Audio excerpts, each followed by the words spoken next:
family finally found Book 1 after the dust settles. Chapter 10 Library Time.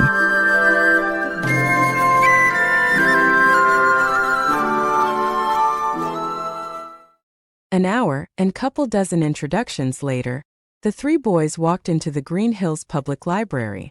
Sonic held the door open for the others, who entered the building and stood to one side nearby. Tails gave a full-body shiver as the air conditioning enveloped him. The day was turning warmer, and the cool interior of the library was a welcome reprieve. Callie McPherson, how's my favorite librarian? The woman behind the tall, curved information desk at the front of the library turned, her dark red braid swinging to land across her shoulder. She flipped it back behind her with an automatic toss, a smile curling her lips. "Sonic Wachowski," she called back, throwing her arms wide. "How's my favorite blue hedgehog?" Fine, fine. And may I say I love the red on you? Fabulous color. I mean, it looks totally natural," he said, hopping up to sit on the edge of the counter. Leaning on one arm, he turned on the charm with a cheeky smile. "Oh, you little flirt. You'll make a lady blush." She reached forward to gently pinch his cheek, pulling a laugh from him. A cocked eyebrow replaced her playful expression as she pulled his book toward her. "But you're late. Again." The boy uttered a soft grunt, rolling his head back. "Are you sure it's late?" "Sonic, you're always late." She typed quickly on her computer and straightened her glasses to read the screen. "But hey, it's just a week this time. You're improving." Don't suppose you could let it slide? To show my new friends just how cool you are? Please? The hedgehog asked, giving her his best puppy dog eyes. They had a 50-50 chance of working on Maddie, but sometimes others about town succumbed to them easier. "Blue, the fine's like a buck." Sonic didn't respond, but amped up his puppy dog eyes, and added a pouty lower lip for extra pity. He lowered his head, flicking his ears forward and adding to the poor pitiful hedgehog effect. The redhead looked unmoved for a minute, before rolling her eyes and heaving an annoyed sigh. The blue boy recovered quickly, uttering a soft laugh and pumping a triumphant fist in the air. Callie narrowed her eyes and leveled a finger at him. "But this is the last time. One more late return and I'm gonna start making you work it off here. Get it?" The hedgehog turned serious, flicking his fingers toward her in a short salute. "Good." Lips curling into a smile, she leaned on the counter to take in the two new arrivals. "Now then, who do we have here?" Callie, these are my new friends, Tails the Fox and Knuckles the Echidna. They helped take down Robotnik the other day. Guys, this is Callie. She's the head librarian and knower of many things. She's cool. He paused. Well, not as cool as me, but as cool as a middle-aged lady who works at the library can get. Tails offered her a little wave at the mention of his name, and Knuckles dipped his head in a short nod. "Oh, you and your flattery," she said with a wave of her hand. "And Robotnik again? Dude's like a dog with a bone. You'll have to tell me the story sometime." Sonic shrugged. Crazy man comes back, does crazy things, gets his crazy butt kicked. The end. "Wow, you paint such a vivid picture. It's like I was there." It's a gift. She rolled her eyes before turning to the two other boys. "Welcome to Green Hills, boys. You staying with the Wachowskis, too?" Tails nodded. They're really nice to let us stay with them. "Tom and Maddie are good people," she said, nodding. "Lots of good people in town. I'm sure you'll feel right at home in no time." She blinked, furrowing her brow as she looked at Tails. "Wait a minute." The kid flicked his ears back. Is something wrong? Callie leaned over the counter to get a better look at the fox. "Do you have two tails?" The boy dipped his head, ears flattening. Yeah. He got teased about them back in his village. He's kinda sensitive about it. "Teased?" the redhead said, her face a mask of disbelief. "Inconceivable. Unfathomable. Incomprehensible. I mean, look at him." She turned to Tails. "Look at you. You're like the embodiment of adorable." The little fox giggled, hands on his warming muzzle. "Well, obviously your village was full of crazy people. Utterly insane. Don't listen to crazy people, little Tails. They have no idea what they're talking about." The woman came around the counter and squatted down next to the shy fox. "These tails are beautiful. Perfect. There's nothing to be ashamed of. May I?" She hovered her hand over his closest tail and he gave a small nod. Callie ran her hand over the soft fur, uttering a happy sigh. They're softer than they look, which doesn't seem possible. Oh my gosh, it's like petting a cloud. Tails' giggles morphed into stronger laughter, his body posture relaxing. I had a bath last night, so they're super clean right now. Happiness is a super clean foxtail, she said, standing and leaning against the counter. I may embroider that on a pillow. The little kit laughed again, his ears perking back to their normal positions. Sonic hopped down off the counter to move next to him. I'm gonna take this guy to check out some books. Dude's super smart and wants to learn all about Earth. I suggest starting with the science section then. All sorts of good stuff to learn about there. Will do. Oh, Matt says hi by the way. And she wanted to check on those books she requested. Callie rolled her eyes. She just ordered them yesterday, it's gonna take a few days. Your mom needs to relax. I'll let her know when they're in. The hedgehog's brow furrowed. Maddie. That's what I said. No, you said never mind. That's the second time today someone referred to Tom and Maddie as his parents. That nagging little thought that kept bobbing in the back of his mind gave another jump. He wasn't as eager to push it back now, or ignore the way his heart raced at the sound of those words. Sonic led the way to the science section, still mulling over these thoughts and feelings. Things certainly seemed to be changing all around him lately. Knuckles watched the other two boys disappear around a stack of bookshelves, marveling at the sheer volume of books contained in this building. He had never seen so many all in one place before. Granted, the types of places he visited in his travels didn't exactly lend themselves to encourage higher learning, but still, the amount of knowledge this building must possess impressed him. Someone was watching him, his quills prickled in alarm.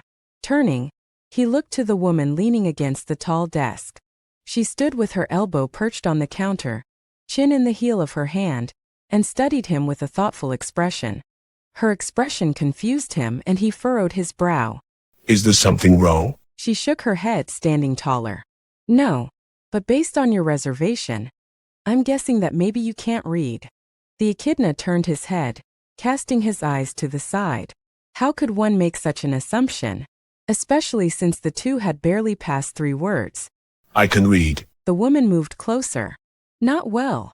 She stopped close by, but left enough space between them to not make Knuckles uncomfortable. A small, kind smile curled her lips. Well enough. It came out harsher than he intended. Callie gave a little nod. Can you write? His brow furrowed deeper. Her tone was one of gentle curiosity, and he sensed no judgment behind her words. But when surrounded by those more cultured than he, his borderline illiteracy made him self-conscious. It was not necessary in my travels. Wanna learn? The question caught the echidna off guard, and he turned to her, an eyebrow raised. She nodded, that small smile still there. I can teach you if you want. Knuckles looked away. Memories flooded his mind of battles and confrontations, anger and violence. When had writing been a need in any of his experiences? A warrior has no need of such skills. She gave a little hum sound, before turning and picking up the book the hedgehog had returned. After a few taps on the machine on the desk, she used a handheld device to scan it. It beeped, and she moved to place the book on a stack of others on a rolling cart. "Wanna help me return these to the shelves?" she asked, patting the stack with a hand. "You can push the cart." Knuckles considered the question for a moment, before giving her a short nod and walking to the rolling cart. After an experimental push and pull to get a feel for the movement, he followed her down the first aisle. "So you're a warrior, huh?" the librarian said, running a finger along the books on the shelf in front of her. She stopped and slid the book in her hand between 2 others. "What's that like?" I have traveled the galaxy, searching for the Master Emerald. He unconsciously clutched at the bag slung across him. The woman picked up another book and returned her attention to the shelves. "And that is?" A magic gem of incredible power that holds great importance to my tribe's ancestry. It was taken from us long ago. "Oh, well, I'll bet your tribe will be glad to have it back." He furrowed his brow and shook his head. They are gone. I am all that is left. Callie's finger paused and she turned to him. Sadness passed over her features, and she reached forward to place a gentle hand on his shoulder. "I'm so sorry, sweetie. I know how hard it is to lose people you love." He nodded in response. They didn't speak for a while. Callie picked up books from the cart, checked something on their spines, and nestled them back in where they belonged on the shelves. Knuckles didn't understand the coding system. Numbers meant very little to him, but it felt good to be doing something. Helping. Just as it had back at Elder Carl's property. He studied the woman, with her hair color that almost perfectly matched his fur. She seemed different now that it was just the two of them. Calmer. As though she had been matching the hedgehog's energy with her own, and now her behavior changed to match his. Between the familiar feel of the forest this morning, and this woman's calm demeanor and hair color, Knuckles was missing home a lot today. Your hair reminds me of my tribe. She smiled, giving him a sideways glance. Is that good? The echidna smiled, nodding. I have been missing home. My people. Your hair helps my memories. Hey, there's a smile, she said, and his muzzle turned a slight red. I knew you had one in there. She quieted for a moment, and when she spoke next, her voice was soft. I know sometimes it's hard to remember the happy times when you're missing someone you love. You have lost someone. She nodded, picking up another book. My mother. She paused, and her brows knit together ever so slightly. And my boy. It sounded as though she spoke to herself. Knuckles placed a hand on her shoulder as she had done with him. I am sorry for your loss. What of your father? Callie's expressions changed so rapidly he had to take a few seconds to identify them, from sadness to anger, back to the controlled calm she wore a moment ago. Knuckles wasn't sure she was even aware they had changed. My father and I don't speak. May I ask why? My mother died when I was 10, and he and I never really got along before that, but after. She shrugged. It was even worse. Carl's voice echoed in Knuckles' ears then. Did you try to talk to him? She turned and gave him a thin smile. Talking only works if the other person won't take your words and use them against you. Knuckles lowered his head for a moment. He wasn't ready to listen. No, he wasn't. She picked up another book and examined the spine. It didn't help that I'm not the most eloquent speaker to begin with, and it's even worse when I'm upset. He picked apart anything I said without really trying. The two stayed silent for a few minutes, as Callie worked her way down the stack of returned books. Knuckles followed along, pushing the cart and letting her experience roll around in his head. Elder Carl had said that talking could solve most things, if the other person is ready to listen. But Callie's story proved that talking could make things worse if not done correctly. If not worded correctly. Knuckles was a competent warrior and a skilled fighter, but not nearly as good at conversing, especially if it involved talking about difficult subjects. And the hedgehog was a quick talker, very skilled in that regard. And based on how moody Sonic was to begin with, it wasn't a far stretch to think that anything Knuckles might say could be misinterpreted, could hurt Sonic more, or make the boy angrier. He furrowed his brow. The situation wasn't as straightforward as he would have liked, and there seemed no easy, clear-cut solution. Interacting in a non-adversarial manner was not something he had a lot of practice with. Alliances, in his experience, were rare. Everyone had their own agenda, and his could be boiled down to survive another day. If someone challenged that goal, well, his fists had done well to make them regret it. Fighting he understood. Fighting was easy. Identify enemy, destroy enemy, celebrate victory. Friendship was an alien concept. It was complicated and delicate. A simple word could destroy it. Hurt feelings were not as easy to heal, and a poorly handled attempt to repair it could have the opposite effect. He wondered if it was something he was cut out for. Could a warrior have friends? And did he want them? Was all this confusion and hardship worth it? Knuckles closed his eyes and focused on the sounds around him. The other two boys sat a few aisles to his right, chatting with each other. He couldn't make out what they were saying, but when the hedgehog said something, Tails laughed, a soft, light sound that reminded the echidna of nights around the village fire as a boy, when the men would recall past victories, and the women would sing and pass down tribal stories. There had been much laughter then, and as a small child he had felt welcome, protected, safe, part of something big and warm and inviting. Dropping his head, Knuckles opened his eyes. It was a feeling he hadn't thought of in a long time, hadn't felt in a long time, and he realized he had missed it.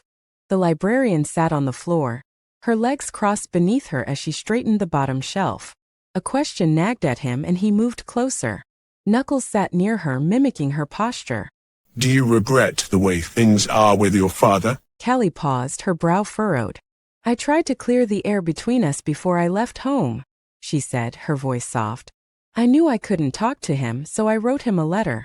That way I could word it just the way I needed and explain my position clearly. I spent days on it, writing and rewriting it, describing why I was hurt and how much I wished things were different. And he never responded, which, now that I think of it, is a response in itself. She shrugged. I wasn't worth it to him. Knuckles lowered his head, brow furrowed. This wasn't giving him a lot of confidence that talking to Sonic would make anything better. Scholarly. The librarian pointed a visitor toward the latest releases and turned toward the young echidna. The two had finished restocking the books and returned to the front desk a few minutes ago, and he sat in the chair behind the computer. Yes, Warrior Knuckles? I have decided I would like to learn to write, he said, sliding off the chair to stand tall. The librarian smiled. Excellent. Now please. Oh. She looked a bit surprised. Well, it's probably going to take more than an afternoon, but we can get started, sure. She moved around the desk and headed toward the back. I'll see how the other boys are doing and grab a few books to get us started. Hang tight. Knuckles gave her a short nod. Being a warrior, he knew it was best to have a fallback plan. If talking to Sonic wouldn't work, perhaps writing would. Giving himself time to carefully word everything he wanted to say may fare better than doing so verbally. If this friend thing were to work, all grievances would need aired. He would do whatever it took to settle this bad blood there was between them. You boys doing Oka, whoa. The librarian stopped short as she came around the end of the bookshelf, staring slack-jawed at the mess around the Fox and Hedgehog. Two shelves were bare, with every science book from them stacked around the smaller boy. You're cleaning this up. Sonic leaned against a wall, one leg propped on a bent knee. He looked up from his comic and turned to the kit. Told ya she'd be mad. Tails flinched, his ears flicking backwards and muzzle flushed. I'm sorry, Miss Callie. There are just so many interesting books. I'll clean it up now. He closed the book he had been reading and hurriedly grabbed a few to replace on the shelves. Hey, hold on, Callie said, hunkering down and placing her hands on the boys. They trembled in her grip. The kid sat still, chewing his lower lip. Hey, I'm not mad, hon. I'm glad you're finding some interesting stuff. Just make sure you put them back when you're all done, okay? The boy lifted his eyes to look at her beneath a furrowed brow. You're not mad? She shook her head. Nope. You read whatever interests you, Fox boy. As long as you don't leave a mess for me, I'm happy. Okay. Okay. Callie gave the boy's fluffy bangs a quick ruffle, then stood and turned to Sonic. I see you found the latest issue. Did you see that hardback collection of The Flash that came in? The hedgehog's face lit up. Hardback collection? Of his earliest comics? Those are hard to come by. The redhead adopted an innocent look. I may have ordered it specifically because a certain boy I know loves that series. She wrinkled her brow, tapping a finger against her chin. Now who was that? Can't seem to recall right this instant. You are the most awesome librarian that ever lived, and I mean that sincerely. Sonic said, bouncing to his feet. She smiled. This way, Blue Boy. An hour later, after teaching Knuckles, Callie wiped the counter clean from lunch. She had ordered a pizza and shared it with the boys. After, Tails and Sonic had returned to their spot in the science section, and Knuckles continued working on his lettering. He had hidden his papers from the others when they wandered up for food, and the librarian kept his secret without being asked. When Sonic asked what Knuckles was doing up here all this time, she simply said he was keeping her company. One would think that a bunch of kids would have better things to do on a warm April day than spend it in the library. But truth be told, it wasn't all that strange for Sonic to spend hours there, just browsing and reading. Especially if it was raining. He explained it to her once like this. All those years I spent on my own, I only learned stuff from what I could hear outside windows or from whatever books I found in the trash. Now I can watch the Discovery Channel and read any book I want. I love learning new things, and you never know when one of these random facts could come in handy.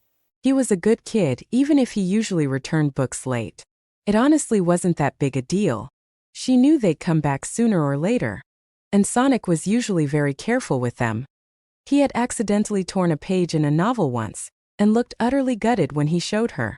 Maddie had told her he had worried himself sick when it happened. Something about Ozzy jumping up at the wrong moment.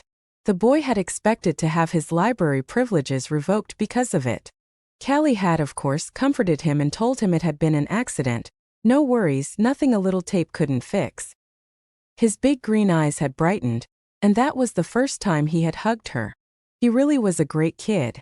Another hour later and the librarian had to run to the supply room for more blank paper.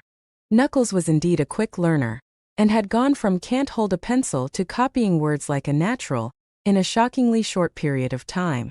So far he had mastered "My name is Knuckles the Echidna," as well as "I am a mighty warrior," "I am very strong," "Sonic and Tails are my friends," and "I guard the Master Emerald." The boy smiled at his improvement, and had tried his hand at free-writing a few things. They had mostly been identifiable, but the English language, with its strange collection of silent and identical-sounding letters, made spelling phonetically nearly impossible. Thus, "grapes are delicious" came out "grapes are delicious." But Callie had corrected the troublesome words, and that was that. The boy seemed to have a good memory, as he only needed to see a word once to recreate it properly. "Knuckles, you are doing amazing," she said, leaning against the counter with her arms crossed. "Honestly, I'm really impressed." The boy looked between his paper and the librarian, a small smile curling his lips. He opened his mouth to respond, but a loud, annoyed grunt erupted from nearby. I'm so bored. Callie, I think Tails wants to live here. You're cool with the library, Fox, right?" Sonic said as he rounded the bookshelves in front of the desk, the Flash collection tucked under his arm. "I'm cool with that particular fox, absolutely," she said, nodding. "I wondered how long it would take you to finally snap." Now you know. Sonic, are you mad? His ears flicked backward, and he pulled his fists to his chest. The hedgehog turned to the younger boy, an eyebrow cocked. Not just bored. Didn't think we'd be here this long. The fox almost seemed to curl in on himself. Oh, I'm sorry. I just found all those books so fascinating. But we can go now. No, we can stay if you're enjoying them. The kid shook his head.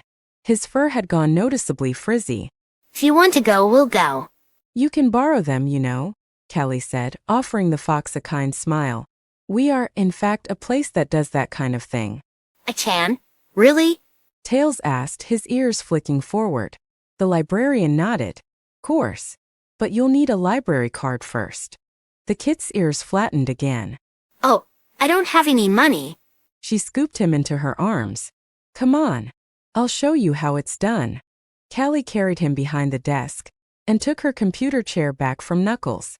He and Sonic hovered behind the librarian's shoulders to watch. Placing Tails in her lap, she maneuvered through a few menus until "New Borrower" appeared at the top of the screen. "Okay," she said, reaching around him to type. "First we'll get your name." She hit a few keystrokes. "Then we'll put in your address." Tails isn't my real name. If this is an official legal document, you should probably put my real name on it. Callie glanced at Sonic, who shrugged. "Okay then. What's your real name?" Miles Prower. "Does that look right?" Tails looked away from the screen, nodding. His ears flicked forward. "Honey, we don't have to use your real name if you don't want," Callie said, giving him a gentle hug. "It's just a library card." He shook his head. It's just no one's ever called me that. Is Tails a name the villagers called you? Sonic asked, his voice soft. The kid sat quiet for a moment before nodding. Do you want us to call you Miles? Tails pulled his lips into a thin line and looked at the hedgehog. If you want. What do you want? Come on, buddy, work with me here. I want you to be comfortable. What do you want to be called? The fox thought for a few seconds before answering. I want you to call me Tails. Okay then. Tails. Well, now that that's settled, Callie said, drawing their attention again, I'll just put Tails as a middle name. Lots of people go by their middle names. And if, at some point in the future, you decide to start going by Miles, you won't have to get a new card. She looked down at the kit in her lap. Does that sound like a good plan? The boy nodded. Okay. Let's just fly through the rest of this. Sonic. Remind me what your address is again. He told her and her fingers flew across the keyboard. Thank you. Okay, don't need that. Click this. And we're done. Now we need a quick picture and you'll be all set. She picked up the fox and walked around the front counter, placing him in front of a little camera. When she returned to the computer, she could only see the tips of his tails on the screen. Well, that's not gonna work. Suddenly the fox rose into the frame, uttering a surprised "oh," and looking more than a little shocked. Callie stood and discovered Knuckles had lifted the boy higher, sitting the fox on his head. Is that better? The echidna asked, holding the fox securely in place. Callie checked. A little to the left.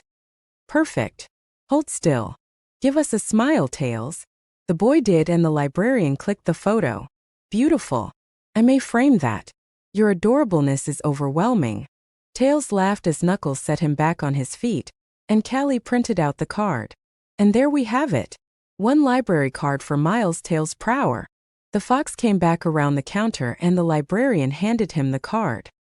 He held it in both hands, a smile stretching his lips. Thanks, Miss Callie. Not a problem, kiddo. Now go grab a few books to check out. I think OL Blue is itching to get out of here. 20 minutes later, the boys were on their way. Callie had followed them to the science section to help return all the books to their rightful place, and carried the ones Tails chose to borrow to the counter. A few scans with her wand, and the young fox was on his way with 3 thick science books to read through. She had packed them in a canvas shopping bag to make them easier for Knuckles to carry.